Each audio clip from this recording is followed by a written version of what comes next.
a new generation built out of his creation. It's our way of life, we're doing right, that's right. Won't you take a little ride on down to the hunting grounds? Alright guys, so here we go. We're fixing to plant the Redneck food plot. It's done. Spectacular this season.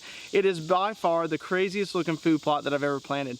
We planted the front part of this property, got in there with the RTP Groundbreaker 6 and broke up the soil really well. Actually used the cedar, the Groundbreaker exactly like you're supposed to.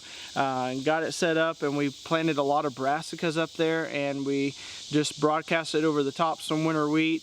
And then with that cedar, that cultipacker did a great job smoothing out the food plot. It shouldn't be any time until that's nice and green. But here we are, we've got the border patrol all the way around this food plot, and it really did some unique stuff to this food plot. It broke it up just like I wanted it to.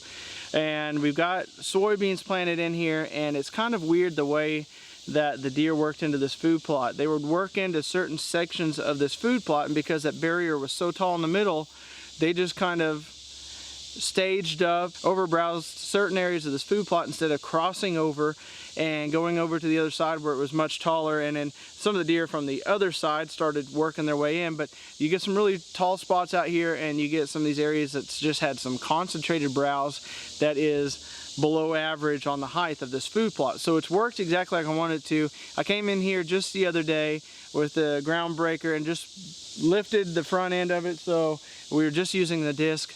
And a lot of people might thought I was crazy. Came in here and I disked down a lot of these 4-foot tall standing soybeans, because instead of just broadcasting over all these soybeans this year, because I just don't have as good a germination rate, and they don't mature as well because they don't start germinating as quick because they just don't have the sunlight and everything else that they need underneath these soybeans, I went through and broke up certain sections of this food plot, specifically around that redneck blind. That way we can concentrate the deer in there right into bow range.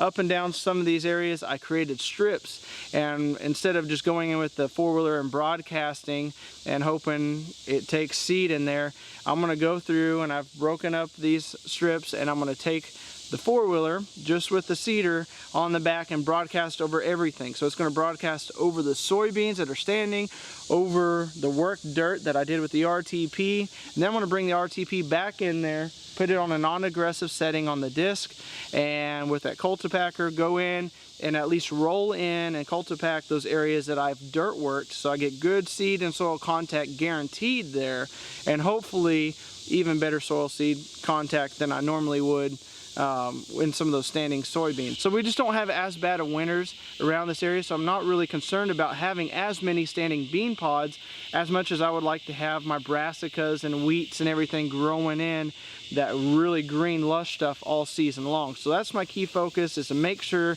that I get a lot of that, but I still want that good mixture of those standing soybeans in here. So I think I've done that. We've got about a 4-acre plot here that was almost 4 acres of soybeans, so going in and mowing some of these down with the disc is not doing any harm.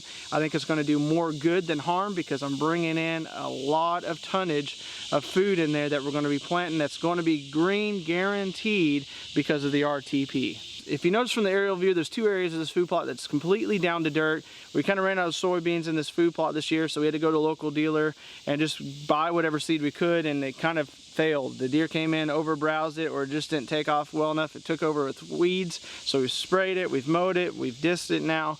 And in these areas we're going to come in with killer food plots, carnage brassicas, and really plant them heavily. So we're going to have these really concentrated honey holes inside of this 4-acre food plot that we can strategically move our stands to. So we've got 2 areas that we're going to be doing that. Over the rest of the food plot, we've got some of their crop duster mix that we're going to broadcast over the top, and just the overseed on top of that, and kind of get ready for dove season stuff. We're going to come in with winter wheat over the top of everything, give it a good coating, and allow some of that seed to hopefully germinate, and then some is going to be taken up by doves. But I've noticed that when I go in and plant these food plots, we get so many doves now on this property. When I am broadcasting, I like to broadcast winter wheat over the top of it, so hopefully they're eating that winter wheat and leaving the seed that I want to germinate. So we're going to get started. We got to get some of the settings going here on the RTP, and then we've got to start broadcasting this seed, but it shouldn't take any time to get this done, and it's going to look awesome.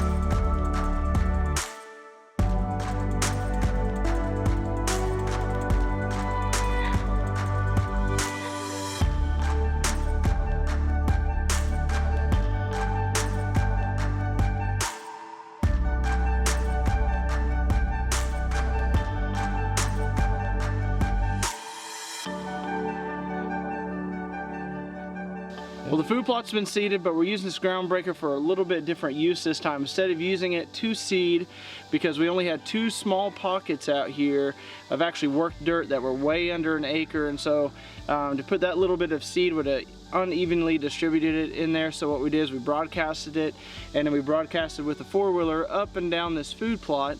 And now what we're going to do is we're going to make these discs a lot less aggressive, pretty much non-aggressive, period. So then what we're going to do is take this disc down those rows that I basically went through and disced up those soybeans, because it's got a lot of organic matter and duff just on top, and we don't want those seeds sitting on top of that stuff. So we're also going to go down through there, and hopefully it's pretty much just going to sift that duff around and sift those seeds right down to the soil, and then the cultipacker is going to go in there and make sure it's pressed down in the soil for good soil seed contact, and easy as that. So not technically seeding with it this time like we did up in the front plots and some of our other food plots, but we're still using it, and it's still a very awesome tool for this. So what I'm doing here is I've already taken off the nut and the washer here, and to make this less aggressive, it's pretty easy. You simply come over, slide it all the way up to that highest setting.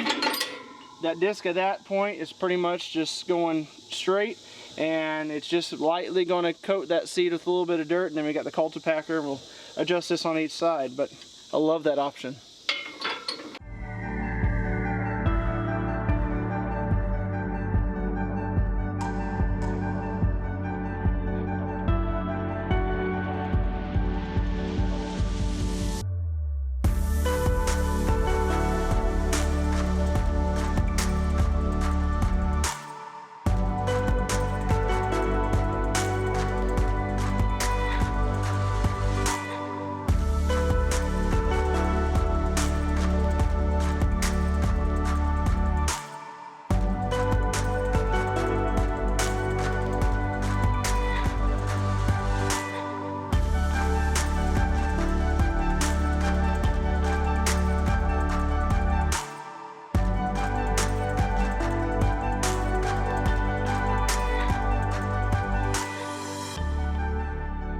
Alright guys, well that's going to wrap it up. I'm about 4 pounds heavier with dust. Same with the RTP and the tractor. It's extremely dusty, extremely dry, but we're out here today because we have the next 4 days forecasted for rain right here, and it's going to actually showing average of decrease in temperatures here on out. So perfect time to plant. Hopefully with this seed in the soil, we're going to get some quick germination if we get some rain like we're even supposed to get tonight. So it looks awesome. Made my world a whole lot easier using that RTP, getting out here and working this. It does really good here in the Ozarks. There's so many adjustments that you can do on it to really fine tune and plant per food plot what you really need to do. So we were able to use it as a disc, we were able to use it as a cultipacker only, and then as a seeding unit, disking unit, and cultipacker all built in one. So whatever you're needing it for, you can use it for that. So anyway, we're going to go get cleaned up and pray that we have rain forecasted and it goes through like it's supposed to tonight, but you never know with the weatherman. Anyway guys, hope you enjoyed how crazy this food plot is turning out, because this is literally going to be able to hold deer all day long throughout the deer season, because they'll probably be bedding in here, they'll be feeding in here.